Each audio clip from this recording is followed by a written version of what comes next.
मैं इस समय मौजूद हूँ रोहतास जिले के करगहर विधानसभा क्षेत्र के कल्याणपुर कुरियारी पैक्स गोदाम पर, और हमारे साथ इस समय बात करने के लिए मौजूद हैं कल्याणपुर कुरियारी पैक्स अध्यक्ष गोवर्धन सिंह। हालांकि यह नाम परिचय का मोहताज नहीं है।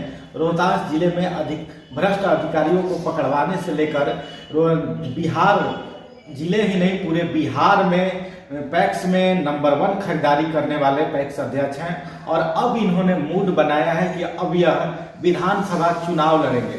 अब विधानसभा चुनाव इसलिए मैं कह रहा हूं कि इनके द्वारा दशहरा, दीपावली और छठ में पोस्टर इतना लगा दिया है कि पूरे जो करगहर विधानसभा क्षेत्र का जितना भी मोड़ है और जो मुख्य बाजार है वो पोस्टर बैनर से पट गया है।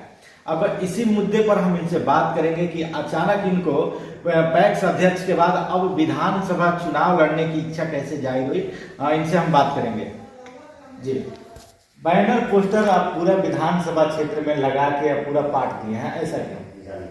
क्योंकि करगहर विधानसभा क्षेत्र में 2025 में चुनाव में जैसे विधानसभा क्षेत्र में आए हैं कि कम से विधायक के लिए चुनाव लड़े, जो कि आज का जो नेताशाही है जनता उब चुकी है। जितने भी हमारे करगहर विधानसभा क्षेत्र में विधायक आ रहे हैं, पहले से ही आज तक भ्रष्टाचार लिप्त नहीं हुआ, भ्रष्टाचार खत्म नहीं हुआ। वो भ्रष्टाचार से इतना उब गई है जनता, और जनता के आवाज़ से आज हम करगहर विधानसभा में आज पैर धरने जा रहे हैं कि ताकि भ्रष्टाचार हटा दें। जैसे पैक्स में जब आए, हमको जनता बुलाई तो चुनाव लड़े और अच्छा खासा वोट ले, हर जाति मिलकर हमको सपोर्ट दिया और उस सपोर्ट से जनता का सेवा करने का मौका मिला। आज जनता का जो भी सरकारी रेट है उस सरकारी रेट का मूल्य रूप मैंने देते हैं, जितना रेट है सरकारी रेट उतना देते हैं, ताकि हमारा जनता जो अधिकार है उसको शोषण न करे।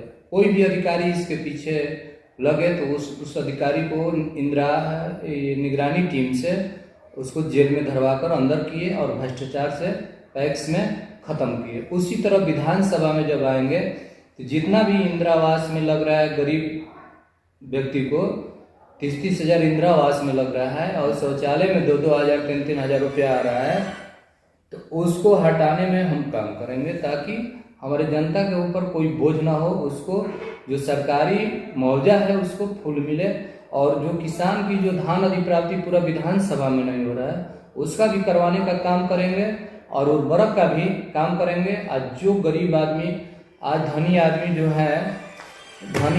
है आज वो अपना दवा बीरो करा लेते हैं, लेकिन गरीब आदमी तरह तरह करते रह जाते हैं। लेकिन जब सरकारी हॉस्पिटल में जाते हैं तो हर तरह का व्यवस्था नहीं मिल पाता है, जिसके कारण वो लोग वहीं दम घोट कर मर जाते हैं। तो उसका भी व्यवस्था अच्छे ढंग से कराएंगे कि जैसे ICU का व्यवस्था हो, हर तरह का व्यवस्था हो, उनको दवा बीरो में कोई तकलीफ ना हो, उसके हक के लिए हर जगह खड़ा रहेंगे। आज नेताशाही से हर जनता उब गई है, क्योंकि अगर नेता लोग कमीशन नहीं रखते, उनका मेन उद्देश्य है कि हर माह में उनको पैसा हर विभाग से चाहिए। जैसे कि BDO हैं, प्रखंड अधिकारी हैं या अंचलाधिकारी हैं या थाना अध्यक्ष हैं, तो हर जगह कमीशन बना हुआ है। कोई क्या विधायक, क्या मंत्री और क्या सांसद, तो वह जब अधिकारी हमारे विधायक को देंगे तो वह किससे लेंगे?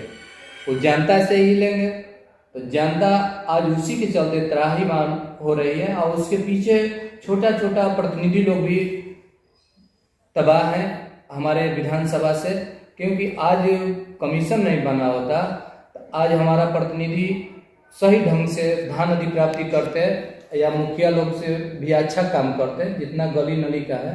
तो हम यही चाहेंगे कि आने के बाद जितना भी भ्रष्टाचार है खत्म कर देंगे, और जनता का विश्वास भी है आज उसी के गुहार से, जनता के गुहार के चलते, जनता के जिसे चाह है कि गोवर्धन सिंह आए और इस भ्रष्टाचार को खत्म करे, और हर जाति से चाह है, तब जाकर हम इस विधानसभा में आने का कष्ट किए। करगहर विधानसभा क्षेत्र में कहा जाता है कि यह मिनी नालंदा है। यहाँ पर कुर्मी जाति के वोटर सबसे ज़्यादा हैं। यहाँ पर जदयू के, उसके बाद बसपा के,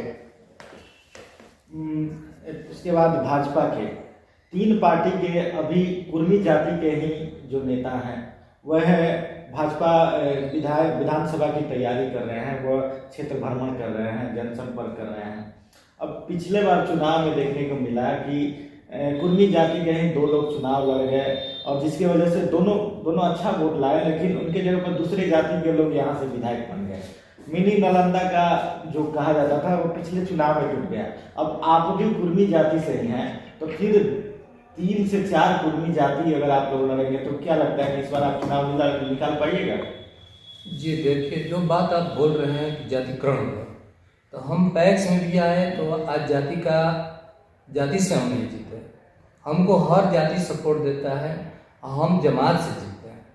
हमको जाति से कोई मतलब ही नहीं है कि कुर्मी ही यहाँ रहे, ऐसा बात नहीं है। प्रखंड अध्यक्ष भी बनाया जा रहा था तो वहाँ हम बोल रहे थे कि अदर जात का भी समीकरण लेकर चला जाए, तब जाकर समाज का विकास होगा। केवल कुर्मी ही हर जगह क्षेत्र में काम करेंगे तो हमको जाति से शुरू से ही मतलब नहीं रहता है और जाति से हट कर काम करते हैं। या कोई पार्टी में क्यों न जातिकरण पर हो, तो हमको पार्टी से यही जो भी नेता आज पार्टी से आ रहे हैं तो वह पार्टी के नाम पर जीतते हैं। अगर उस नेता को केवल वार्ड से खड़ा करा दिया जाए तो उसको जीतना मुश्किल हो जाएगा, क्योंकि कितना समाज सेवा करता है और समाज के लिए क्या करता है सब जनता को मालूम है। लेकिन जनता पार्टी लेवल पर जो देती है और या जाति लेवल पर आज उसी का देन है कि समाज का विकास नहीं हो रहा है। हमको कुर्मी से कोई मतलब नहीं है कि हमारा बशीर जी हो, चाहे उदय जी हो, चाहे संतोष जी हो। हमको जमात से मतलब है, हमको हर जाति को विकास से मतलब है कि ताकि समाज आगे बढ़े। हमारा यही सोच है। हमको भी उम्मीद है कि जनता आगे बढ़ने का मौका देगी, क्योंकि जनता हर जगह गुहार कर रही है कि नहीं आप आइए और भ्रष्टाचार को खत्म कीजिए। आपके पैक्स अध्यक्ष हैं और पिछले 1 से 2 बार आप यहाँ से लगातार चुनाव जीतते आ रहे हैं। अच्छा खासा पैक्स में लोग आने के लिए ललायित रहते हैं। उसके बाद आपने सुनने में आ रहा है कि आप पैक्स छोड़ दीजिएगा विधानसभा चुनाव के लिए, ऐसा क्यों कि आप पैक्स छोड़ना चाहते हैं? पैक्स छोड़ने का मेन उद्देश्य था कि आज समाज एक पंचायत का हम सेवा कर रहे हैं, तो हमारा भी उद्देश्य था कि आज समाज का सेवा करें विधानसभा का, कि सबको समाज सेवा का मौका मिले। और हमारा भी मेन उद्देश्य है, जैसे हमारे पूर्वज लोग भारत देश के जितने भी पूर्वज नेता थे तो वह सीख दिए हैं कि समाज का सेवा ही सबसे बड़ा धर्म होता है। जैसे हमारे विवेकानंद या भगत जी या महात्मा गांधी या पटेल जी, जो भी समाज के लिए वो लोग मरते थे और समाज को सेवा के लिए अपना जीवन मैंने व्यतीत कर दिए, अपना जीवन मैंने पूरा समाज ही के प्रति अपना बिता दिए। तो उसी तरह हम भी चाह रहे हैं, हमारा भी उल्लास है कि समाज का सेवा करें ताकि समाज हमारा सुखी रहे। जब समाज सुखी नहीं रहेगा तो हम भी सुखी नहीं रहेंगे। हम भी चाह रहे हैं कि समाज का वैसा हमारा समाज हो। आज हमारा देश जब से आज़ाद हुआ तो आज़ादी के बाद आज तक स्वतंत्र रूप से हमारा जनता नहीं रही, जबकि प्रजातंत्र है। प्रजातंत्र में तो प्रजा को सुख मिलना चाहिए, अपने वोट से लोग जिताते हैं। लेकिन यहाँ मानसिकता हो गया है केवल पैसा शोषण करना, माने जनता को शोषण करना। जो पैसा हर अधिकारी के पीछे रखा जाता है तो उसके चलते जनता त्राहीमाम उसको हक नहीं मिलता है और आज जनता सुखी नहीं है। आज किसान जो है, जो सरकारी रेट है आज महंगाई के अनुसार बहुत कम है, उससे मानते हर किसान के ऊपर 4 बीघा 5 बीघा पड़ेगा, तो उससे तो पढ़ाई लिखाई बच्चा का भी शुद्ध रूप से नहीं हो पाएगा और न खान पान सही हो पाएगा। आज बतलाइए कि कितना कष्ट से जनता जी रही है। तो हम चाह रहे हैं कि आगे बढ़कर समाज को ऐसा ले चले कि समाज हमारा सुखी रहे और आगे बढ़े और हर जाति को हम एक भाव देखते आए। जो भी समाज में हम जब भी पहले भी बच्चा पर भी पढ़ाई पीरियड में थे तो समाज का सेवा करें। जो भी एक्सीडेंटल था या कोई रोगी था तो उसको चंदा लगाकर माने सेवा करना, हॉस्पिटल ले जाना। जो हमारे पास से नहीं होता था तो हम सरकारी हॉस्पिटल में भर्ती करते थे या प्राइवेट में भर्ती करते थे, तो चंदा लगाकर उसको अच्छा ढंग से इलाज कर समाज का सेवा किए हैं। तब आज पैक्स अध्यक्ष बने और आगे हमको उम्मीद है कि जनता हमको आगे बढ़ाने में काम करेगी। अच्छा, आप ऐसा क्या किए हैं करगहर विधानसभा क्षेत्र के लिए या फिर अपने आसपास के क्षेत्र के लिए कि जनता आपको विधायक चुनेगी? क्योंकि पहले से ही प्रखंड में अपना ऑफिस रखे थे और पूरा करगहर प्रखंड का जो भी जनता आती थी हर जगह से वार्ड संघ भी रखे थे कि ताकि कोई भी समाज माने हमारे समाज के कोई दुखित होंगे कोई भी विभाग से तो आए ऑफिस में हम काम कराएंगे। तो वार्ड लोग हमको सूचित करते थे या हमारे पास विदा करते थे। हर जाति का जो भी समस्या होता था थाना से हो या वीडियो से हो या अंचला अधिकारी से हो टोटल काम करवाते आए हैं। तो हमको भी उम्मीद है जिस जनता को सेवा किए हैं वो भी सेवा किए तो समाज आगे बढ़ाने का वो लोग आज पुकार रहे हैं और उसी का देन है कि आगे आने का हम काम कर रहे हैं। विधानसभा में आकर सब जनता को सेवा करने का मौका मिले, यही मेरा सोच है। जिस विभाग में आप काम करते हैं सहकारिता विभाग में सबसे ज़्यादा भ्रष्टाचार अगर कहा जाए तो इसी में है। कागज पर खरीदारी होती है और अभी तक ये देखा जाता है कि जो समर्थन मूल्य है जो सरकार की जो समर्थन मूल्य है उस पर किसानों की खरीदारी नहीं है। आपने ऐसा क्या किया है किसानों के लिए? देखिए, जब से 2014 से ही जब से जीते तो हम किसान का जितना रेट था उतना देते हैं और जैसे जैसे हमको बाधा डाले अधिकारी लोग वैसे निगरानी टीम से धरवाने का काम किए, तब जाकर आज हमको पूरा हक देने का लड़ने का जिस प्रतिनिधि के पास क्षमता न हो समाज में अपने समाज के लिए लड़ने का क्षमता न हो तो प्रतिनिधि होना भी पाता। तो आज हमारे ऊपर 2-2 बार गोली भी चला लेकिन हम उससे थोड़ा भी विचलित नहीं हुए क्योंकि हमारा मेन उद्देश्य था समाज का सेवा। जो समाज हमको जिताकर इस पद पर लाई आज हमको सेवा करने का मौका मिला तो समाज के लिए भी लड़ना हमारा कर्तव्य है।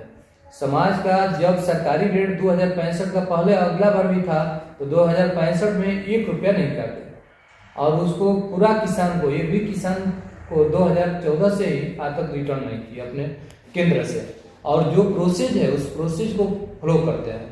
आज बड़े बड़े अधिकारी जैसे डीएम हैं, जिला अधिकारी हैं या हमारे जिला सहकारिता पदाधिकारी हैं या प्रखंड पदाधिकारी हैं हमको बहुत सहयोग देते हैं। ये लोग भी नहीं चाहते हैं कि भ्रष्टाचार हो।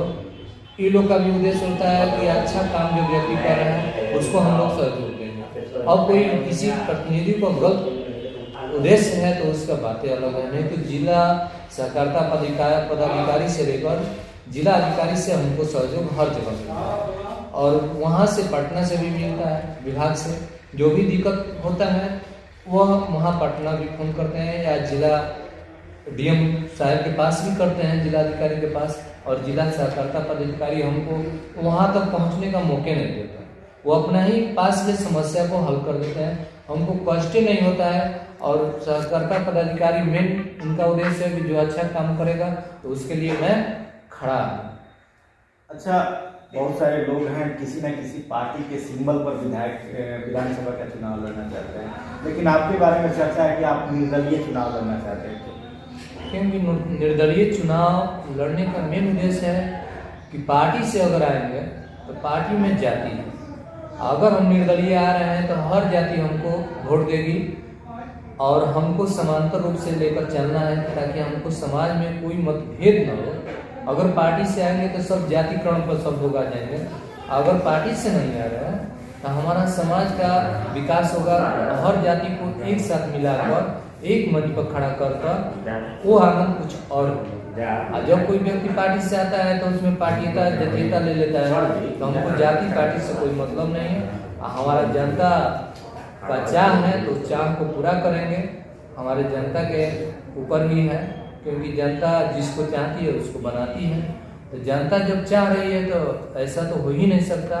जो कि सत्य मार्ग पर चलेगा उसको भगवान भी साथ देते हैं, जनता भी देती है। हमको पूरा उम्मीद है कि जनता समाज के उपकार के लिए देगी और भ्रष्टाचार खत्म करने के लिए जनता का भी चाह है, उसी की सबसे मांग है। अच्छा, अगर आगामी विधानसभा चुनाव में जनता आपको अगर मत देकर आपको विधायक बना देती है तो अपने क्षेत्र के लिए ऐसा क्या करने वाले हैं आप? कुछ तो सोचे होंगे।